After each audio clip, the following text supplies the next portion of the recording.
Santo Deus, Santo Pai, muito obrigado, Senhor, por estarmos mais uma vez aqui na Tua presença nesta manhã. Obrigado porque fomos despertados pelo anjo para desfrutarmos desse momento aqui de crescimento espiritual, de louvor, de momento de pedidos de oração e também, Senhor, desse momento agora de estudo da Tua palavra. Cada dia o Senhor tem falado ao nosso coração, o Senhor tem trazido mensagens poderosas da Tua palavra, mensagens que nos motivam, mensagem que nos mostra o caminho. E eu gostaria, Senhor, de mais uma vez entregar esta pessoa que está assistindo agora, que está participando, tanto pelo Zoom quanto pelo YouTube. Só o Senhor sabe, ó Deus, daquilo que ele tem passado, se essa pessoa que está agora assistindo está conectada, é porque ela está em busca de algo. E ela está em busca de algo que eu, como pastor, não tenho como oferecer. O único que pode saciar toda e qualquer necessidade da nossa vida é o Senhor. Então, meu querido Jesus, que o Senhor venha saciar a necessidade dessa pessoa, que o Senhor venha trazer a paz, o alívio, que esse dia, essa terça-feira seja um dia de vitória para essa pessoa. Talvez eu estou orando por alguém aqui que está precisando tomar uma decisão, está indeciso por alguma situação, precisa ainda hoje tomar uma decisão, que o Senhor venha dar sabedoria dos altos céus para essa pessoa em nome de Jesus. Venha abençoar os filhos dessa pessoa, o casamento, venha abençoar a igreja dessa pessoa, que o Senhor venha derramar o teu Santo Espírito sobre nós. São essas bênçãos que eu lhe peço no doce nome de Jesus. Amém, amém e amém. Muito bem, vamos então. Cada dia nós temos estudado aqui a história de um personagem bíblico, né? No primeiro dia nós estudamos sobre Enoque, né? E aprendemos que nós só conseguimos ou só conseguiremos amar a Deus de verdade se nós aprendermos a andar com Deus, né? E se nós queremos realmente desenvolver uma comunhão com o Senhor, é muito necessário que nós tiremos aí tempo e lugar para Deus. Isso a gente aprendeu no primeiro dia. Ontem nós estudamos um pouquinho sobre a história de Moisés com o povo de Israel, bem naquele processo de a travessia do Mar Vermelho, né? E a gente aprendeu ali que quando a gente clama de verdade, Deus atende, Deus ouve.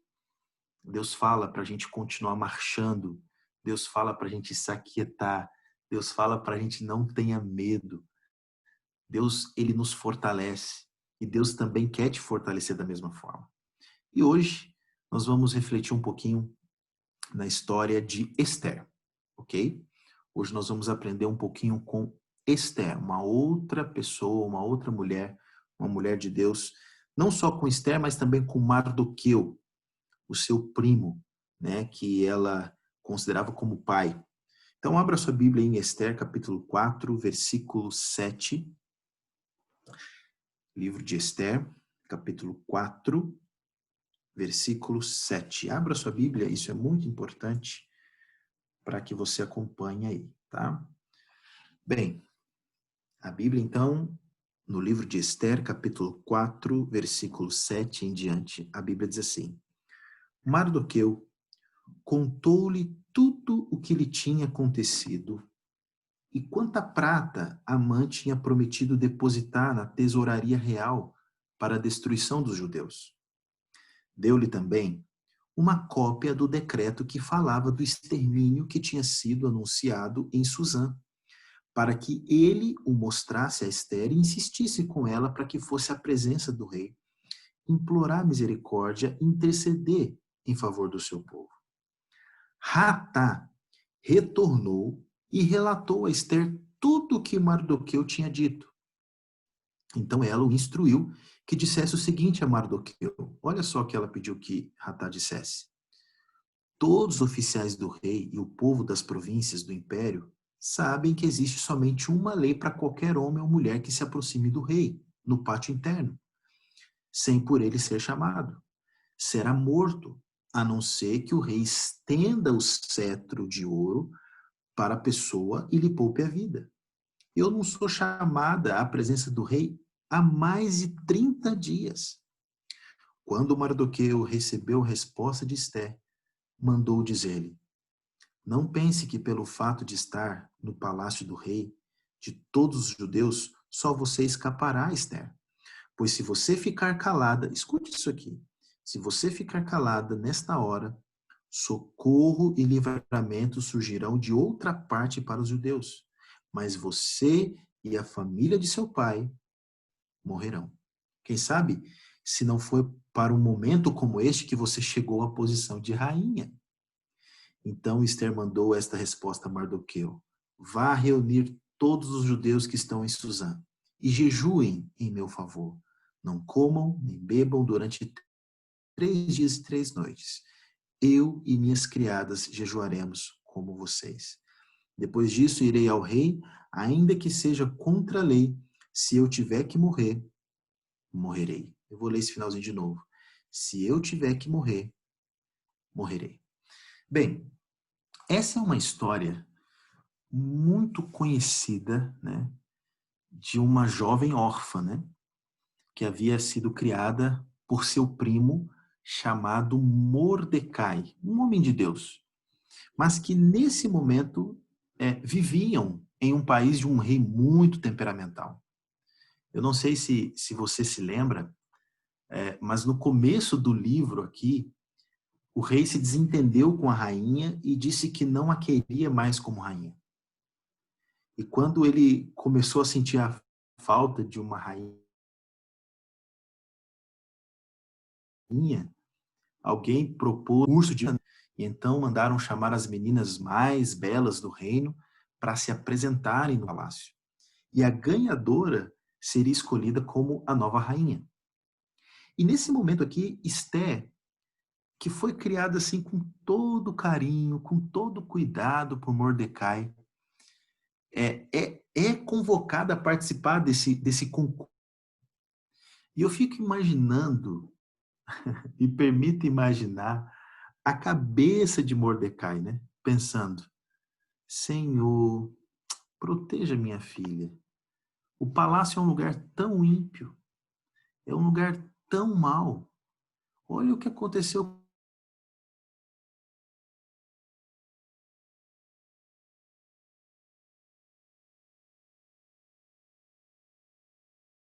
Esther, foi escolhida e foi levada para o palácio. E o que nós lemos no texto de hoje é o momento em que um decreto sai para que o povo de Deus, os judeus, fossem destruídos.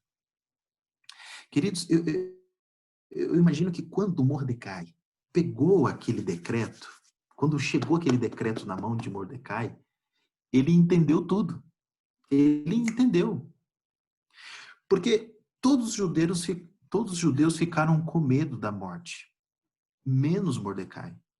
E quando ele pega ali o decreto, ele pensa assim: agora eu entendi. Agora eu entendi o porquê que Esther se tornou rainha. Eu entendi. Eu entendi por que Deus deu o reino para ela.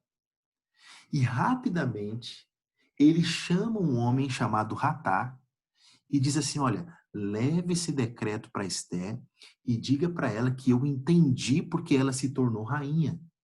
E que ela se levante e dê o máximo dela para a causa de Deus e defenda o povo de Deus. Ratá, então, aquele homem, aquele mensageiro, foi até Esther avisar para ela o recado de Mordecai. E aqui a Bíblia fala como foi a reação de Esther. Qual foi a resposta de Esther? Interessante que algumas pessoas dizem que Esther simplesmente respondeu assim: não, vão jejuar por mim. Mas não foi isso que ela disse a princípio. Se você analisar o texto aqui, se você observar bem, ela diz assim, é como se ela dissesse assim: eu não vou dar o melhor pela causa de Deus. É muito perigoso. Para dar o melhor pela causa de Deus nesse momento, eu tenho que falar com o rei. E se eu falar com o rei sem que ele me chame, ele pode me matar. E faz 30 dias que ele não me chama. Então, a resposta inicial de Esther, a princípio, foi: eu não vou. Eu posso continuar sendo uma boa rainha, eu posso continuar dando um bom testemunho, mas dar o melhor pela causa de Deus nesse momento é muito perigoso. Hatá, então, aquele mensageiro, levou de volta a resposta para Mordecai, e Mordecai mandou uma resposta de volta para Esther. Eu fico encantado aqui com a firmeza de Mordecai e com a sensibilidade espiritual do chamado de Deus ali para ela. E ele manda Hatá dizer o seguinte para Esther. É como se ele dissesse assim: Esther, você não vai. Você não vai. Tá bom. Fica tranquila, porque a causa é de Deus. Deus te chamou. Se você não quer ir, Deus vai escolher uma outra pessoa. Porque a causa é de Deus, Esther. A causa é de Deus. E tem mais. Se você não for, entenda bem. Você e a sua família, a família do seu pai, vai perecer. E aí, então, depois dessa resposta de Mordecai, que Esther recobra o ânimo ali. Parece que ela entende ali, e ela diz assim: não, tá, eu entendi, eu vou dar o meu melhor pela causa de Deus.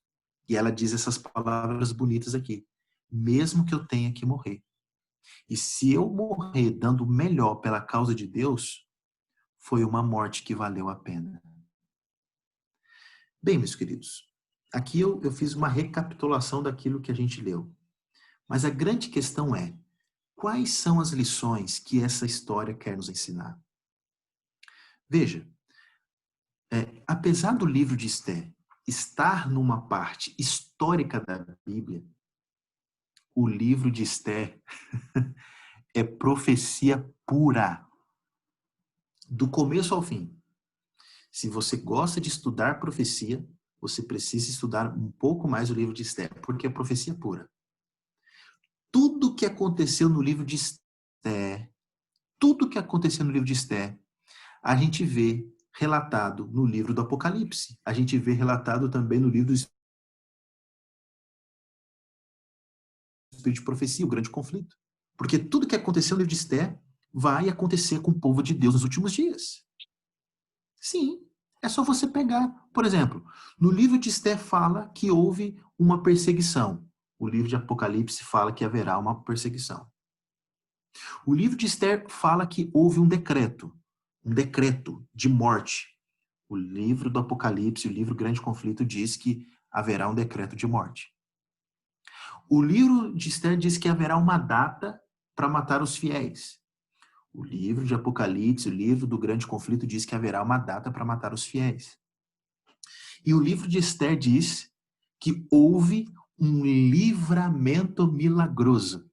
E o livro do Apocalipse e do Espírito de Profecia dizem que haverá um livramento milagroso. Vocês percebem? Mas talvez você me pergunte: mas tá, pastor, beleza. Mas qual que é a ênfase do livro de Esther? Eu te respondo. Qual que é a ênfase? Não é a perseguição. Não é a data do decreto.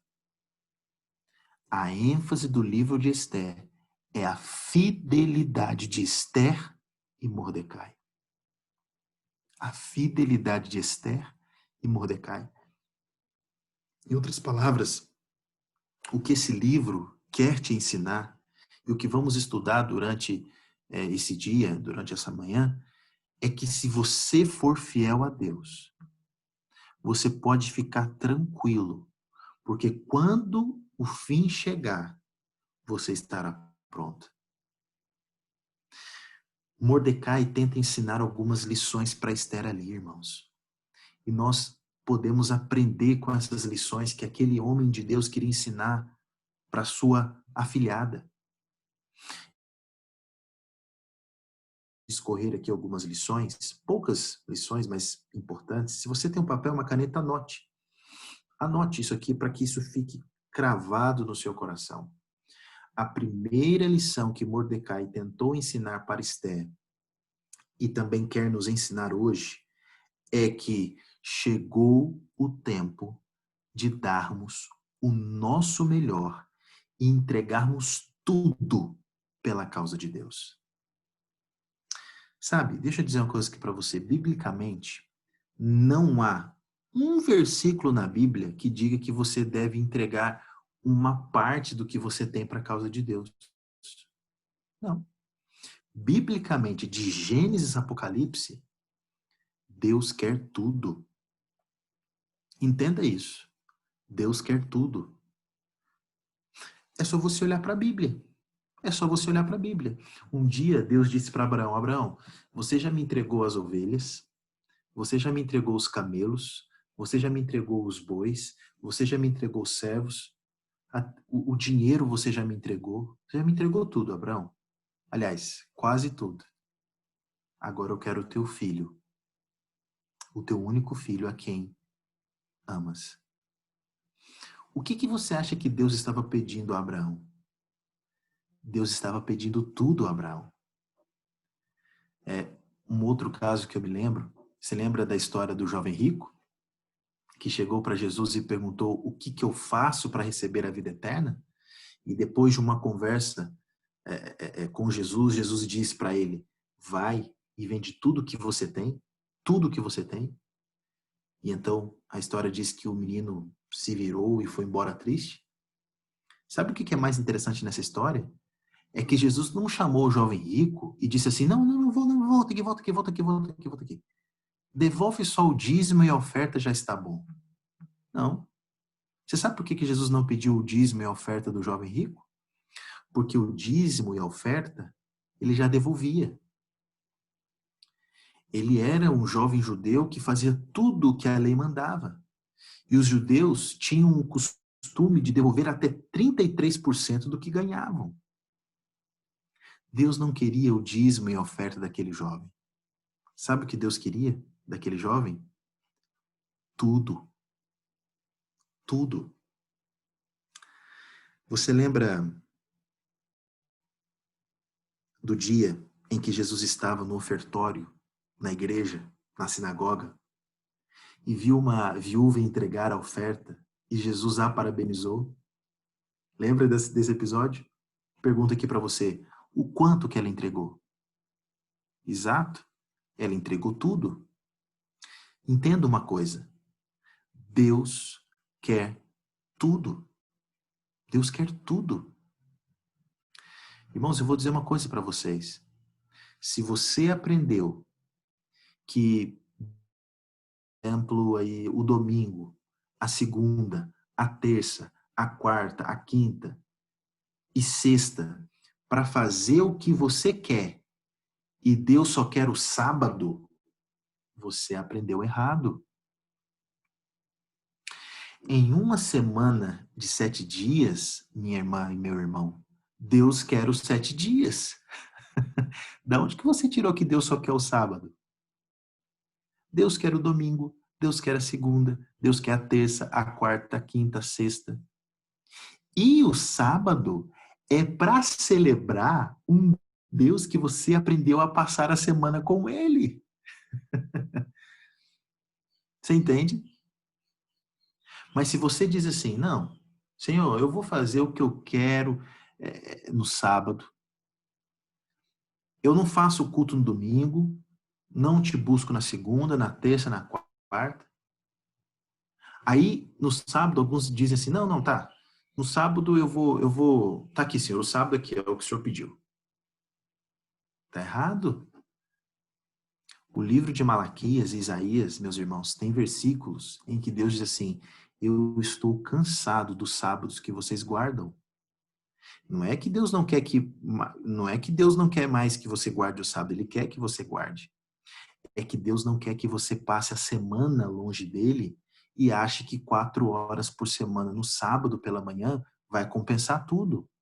Quem está entendendo o que o pastor está pregando hoje aqui? Você entende?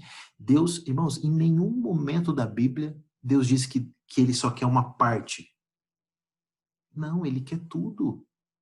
Ele quer tudo. E abrindo um parênteses nessa questão dos dias da semana, eu às vezes me preocupo como pastor. Porque, de fato, há pessoas que parecem que só leem a Bíblia no dia de sábado. Só oram no dia de sábado na igreja. Não. Nós temos que passar todos os dias com Ele. É por isso que nós estamos lançando as 40 madrugadas. Ah, pastor, então quer dizer que só essas 40 que serão importantes? Não. É que a gente quer, por exemplo, irmãos, eu vou me abrir aqui com vocês. Eu passei a criar um hábito. Hoje eu tenho esse hábito.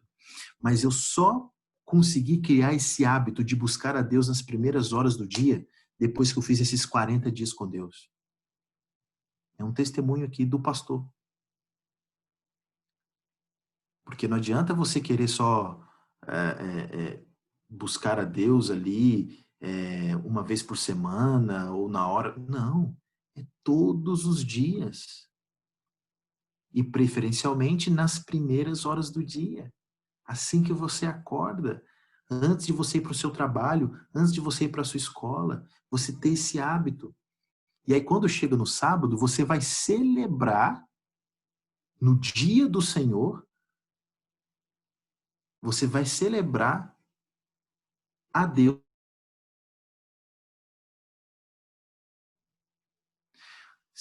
Um outro exemplo, se você aprendeu que você recebe R$ 100, devolve 10 de dízimo e 10 de oferta e leva 80 para casa, que agora são seus, e gasta como quer, você aprendeu errado. Não há um versículo na Bíblia em que Deus diz que quer apenas o dízimo. Deus quer tudo. Sabe o que é o dízimo e a oferta? Sabe o que é o dízimo e a oferta? É para você não esquecer que tudo pertence a Deus. Mas se você devolve o dízimo e volta para casa e diz, não, agora eu vou gastar o que eu quero, como eu quero, você não entendeu o que é o dízimo e a oferta. É por isso que tem tanta gente comprando o que não precisa e pagando o que não pode, porque ainda não entendeu que Deus quer tudo. Entenda de uma coisa. Deus quer todas as páginas na internet que você acessa. Deus quer todas as músicas que você tem no seu celular. Deus quer todas as séries que você assiste. Deus quer todas as amizades que você faz. Deus quer todas as palavras que você diz. Deus não quer uma parte do seu casamento, Deus quer o seu casamento por inteiro. Deus quer o seu temperamento por inteiro. Deus quer o seu tempo por inteiro, os seus dons. Deus quer tudo. E enquanto você não entregar tudo, na verdade você não estará entregando nada. Mas talvez em seu coração você pode estar se perguntando assim, mas pastor, tá, eu entendi. Deus quer tudo. Mas pastor, me ajuda. O que eu faço para entregar tudo? Como eu faço para entregar tudo? Entenda. Sabe qual que é a resposta? Para você entregar tudo, na verdade você precisa entender duas coisas. Primeiro, você tem que entender quem te deu. E essa é a parte mais fácil.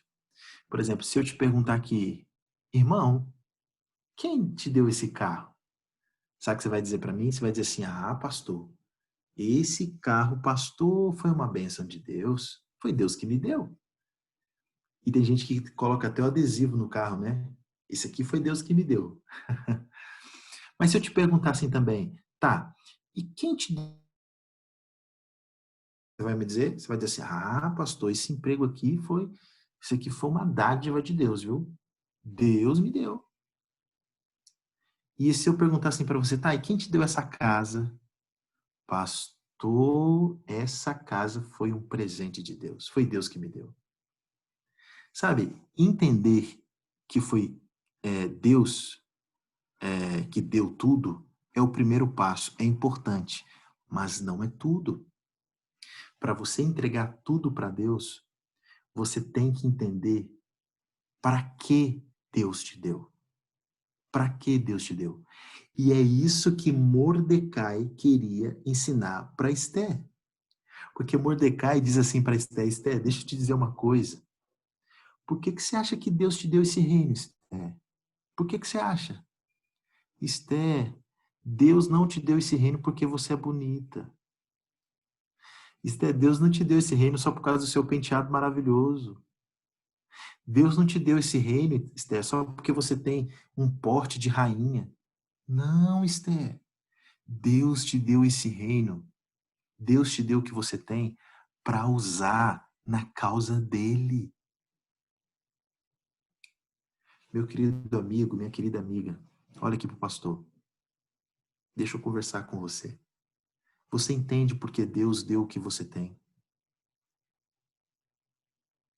Você entende? Você entende que o emprego que você tem, a formação que você tem, os recursos que você tem, não são seus, pertencem a Deus para usar na causa dele.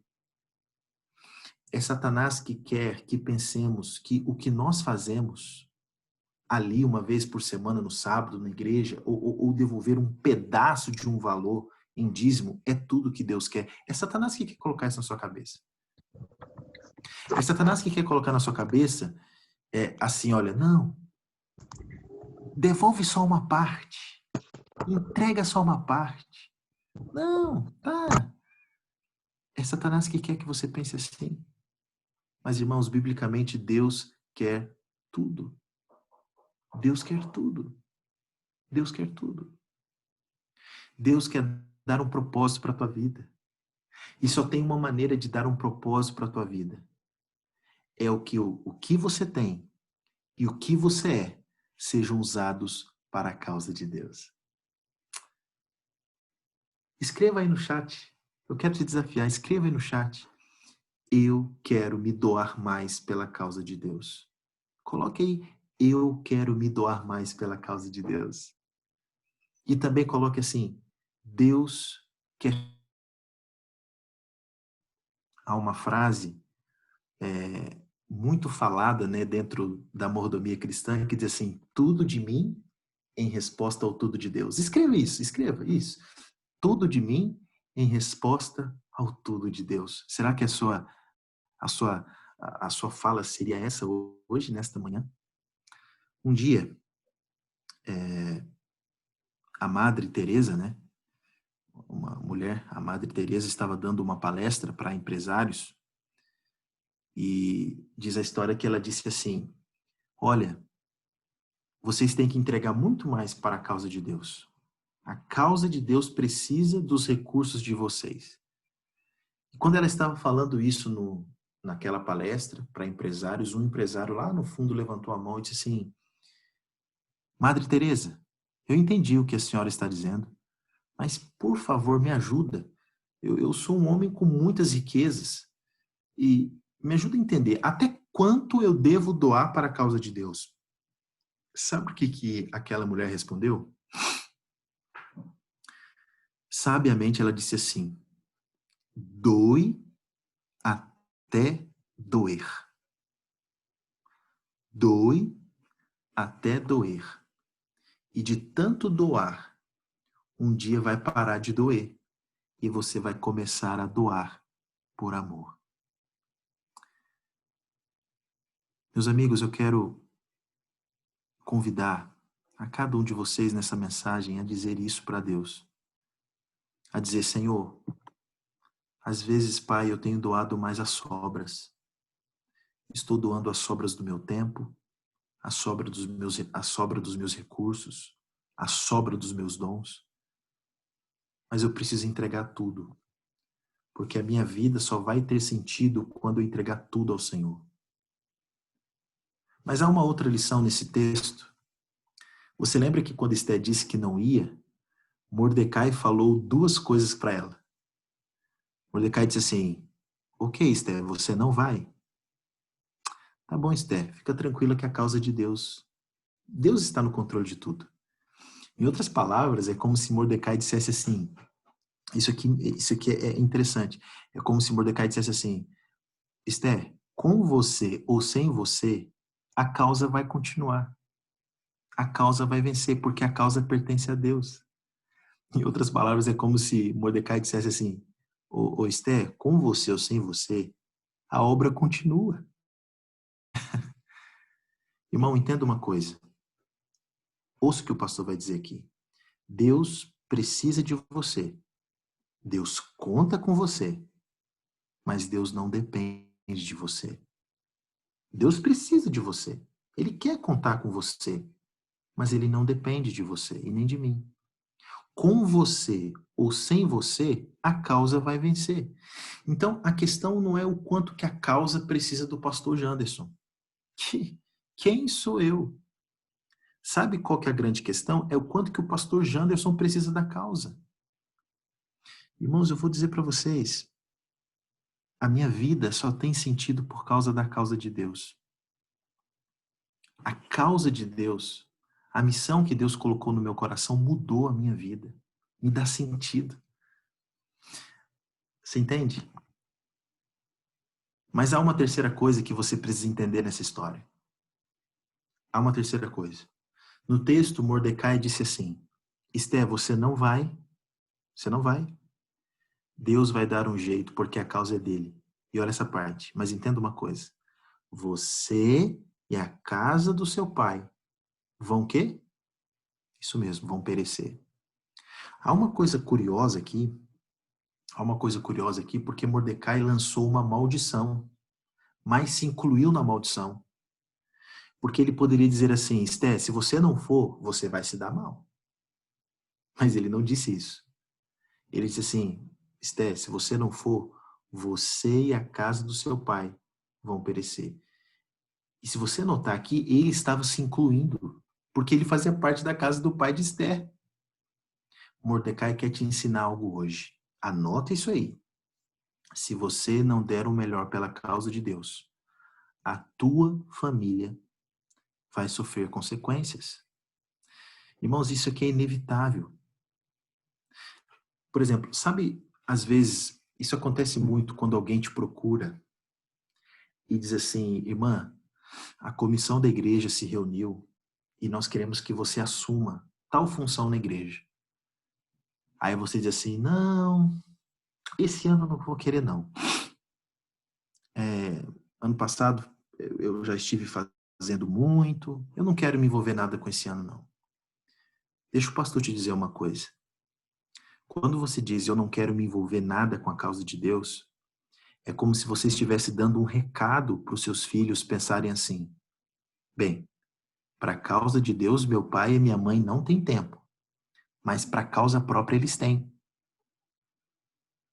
Eles trabalham tanto, às vezes nem dormem em casa, não param em casa.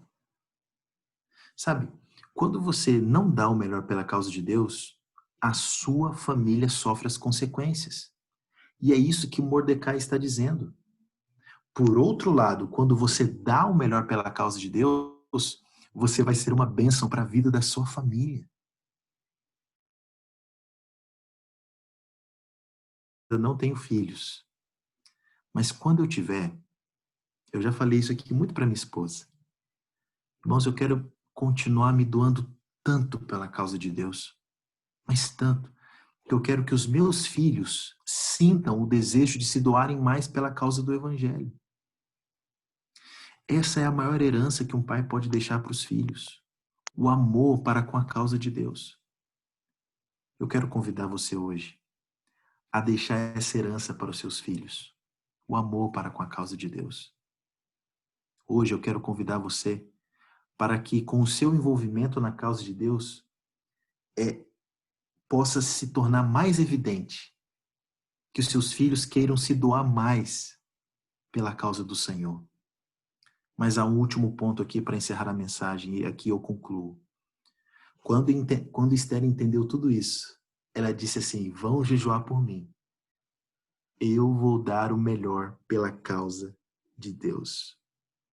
E se eu morrer, ela diz aqui, e se eu morrer, eu morri bem.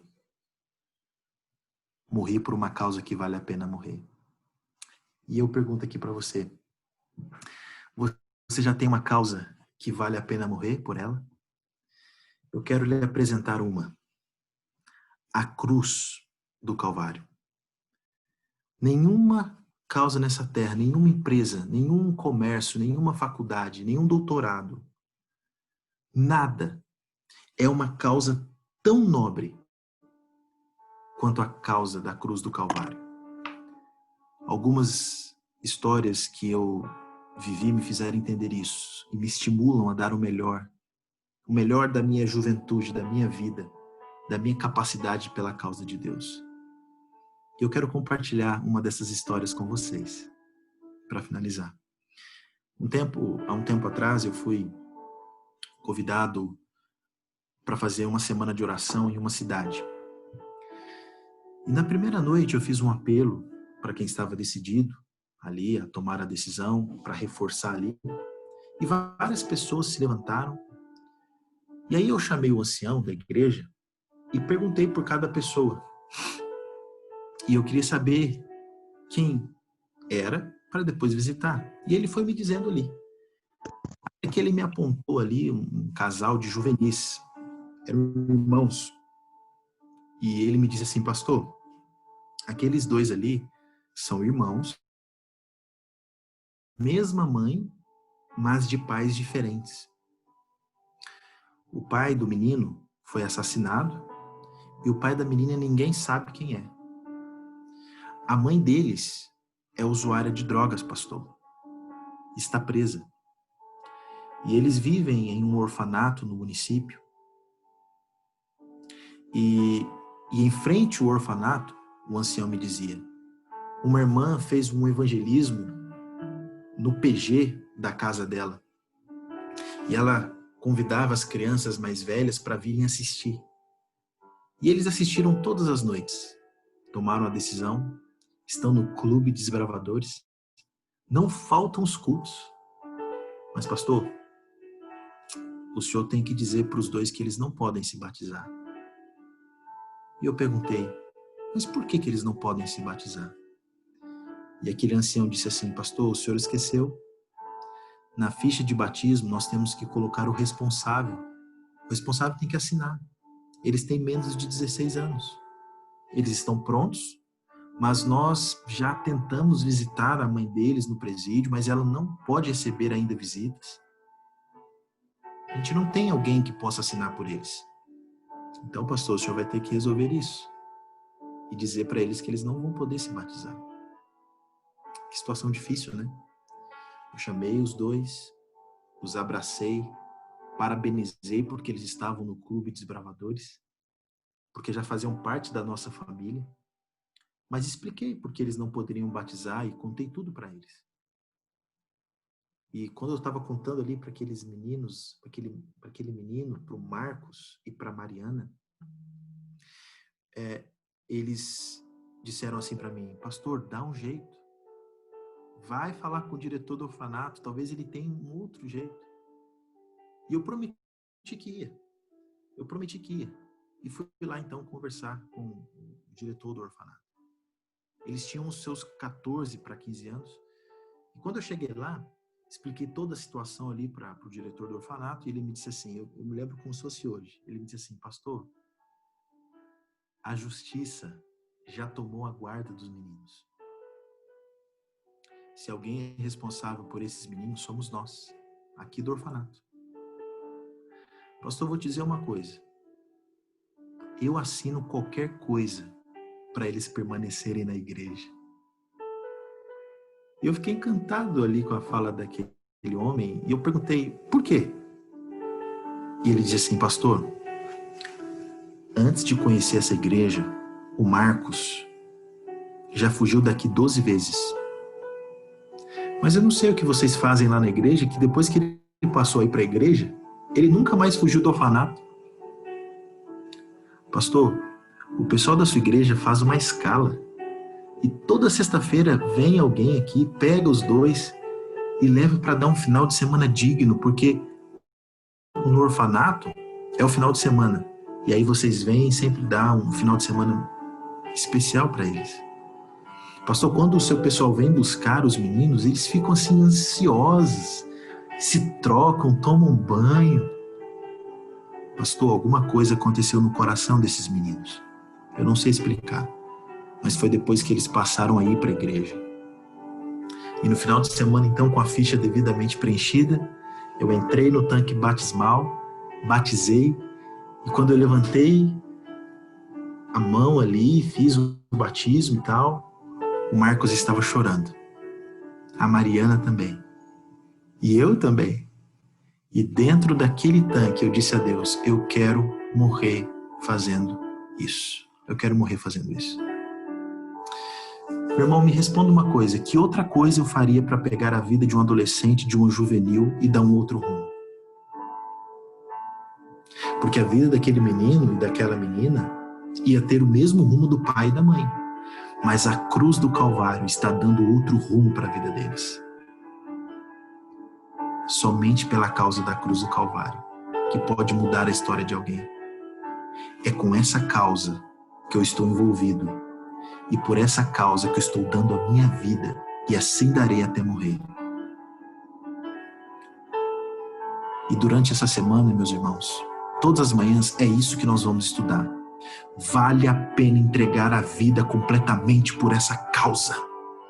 Eu digo todos os dias para minha esposa que se Jesus não voltar por esses dias e se der tempo eu ficar velhinho, eu quero que quando as pessoas forem me visitar, elas abram o inário e cantem aquele hino assim, que diz assim: sim, eu amo a mensagem da cruz. Até morrer, eu a vou proclamar. E assim eu poderei dizer como Esté, né?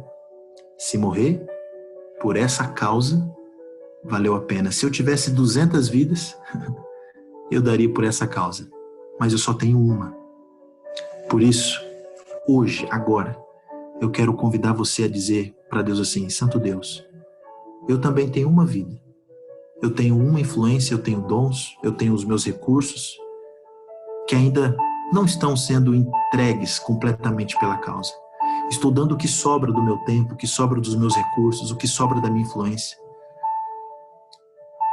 Então eu quero concluir fazendo um apelo para você mesmo aí do Zoom, para você aí do YouTube, a dizer: Santo Deus, eu quero realmente me entregar completamente nas mãos de Deus.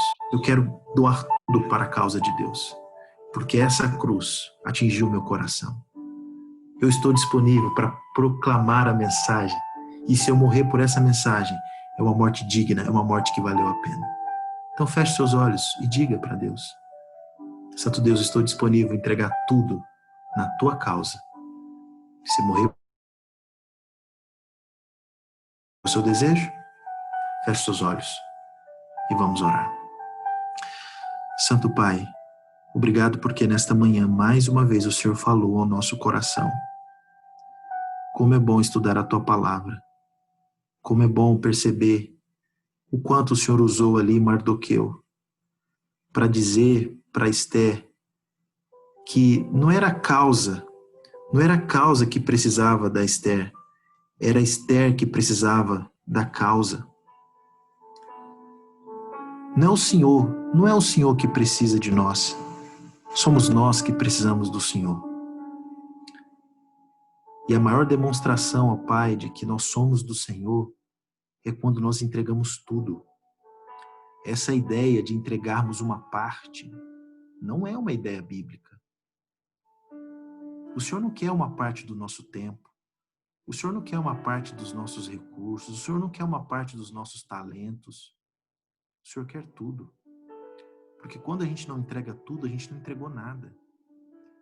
Mas existe, Senhor, um vírus mortal no ser humano, que é o vírus do egoísmo. Que muitos pensam só em ter. Mas, por favor, ó Deus, transforme o nosso coração. Nos ajude, ó Pai, a ter um coração que compartilha. Um coração que compartilha. Eu entrego essa pessoa agora em nome de Jesus nas tuas mãos. Essa mãe, este pai que ora comigo no YouTube, no Zoom. O Senhor sabe, ó Pai, da sinceridade dessa pessoa. O Senhor sabe o quanto ela quer se entregar para a causa de Deus. Que o Senhor dê sabedoria a essa pessoa, que o Senhor fortaleça a família dessa pessoa. Se eu estou orando agora com alguma pessoa que os filhos estão longe da igreja, ó Deus Espírito Santo, venha alcançar este menino agora em nome de Jesus. Que o Senhor venha tirar esse menino, essa menina do lamaçal do pecado, por favor. Se eu estou orando agora, ó Deus, com alguém que precisa de um emprego, porque quer ser fiel a Deus nos dízimos e ofertas, ó Deus, eu creio que o Senhor pode abrir as portas. Se tem alguém que está desempregado, Pai, por favor, conceda um emprego digno para essa pessoa, para que essa pessoa possa trabalhar, também possa guardar o sábado, possa entregar tudo nas tuas mãos, ó Deus. Ó Pai, eu entrego tudo nas tuas mãos. Continue nos abençoando nessa jornada de 46 dias. Que dia após dia possamos ter uma experiência real com o Senhor. São essas bênçãos que eu lhe peço. No doce nome de Jesus. Amém, amém e amém. Muito bem, meus irmãos. Mais uma manhã de bênçãos para a nossa vida. Hoje nós estudamos um pouco da história de Esther. Amanhã nós estudaremos mais um outro personagem bíblico. Que Deus abençoe você, que você tenha um bom dia de trabalho, de estudos, de atividades. E até a palavra aqui para o pastor Paulo, para fazer as considerações finais.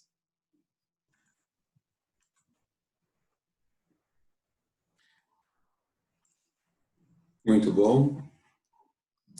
Agradecemos mais uma vez aí o pastor Janderson.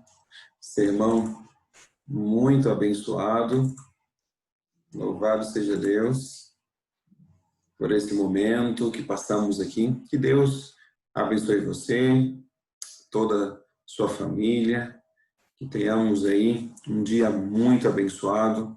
Que a mensagem de hoje inspire cada segundo aí da nossa vida nesse dia, para que sejamos completamente motivados pelo Espírito Santo a entregar tudo pela causa de Deus. Que Deus abençoe você. Durante o dia estaremos em oração, vamos continuar essa jornada com o nosso Deus, e amanhã novamente, às 5 da manhã, você é nosso convidado para juntos buscarmos mais uma vez o nosso Senhor e Salvador. Deus abençoe a todos e tenha um bom dia.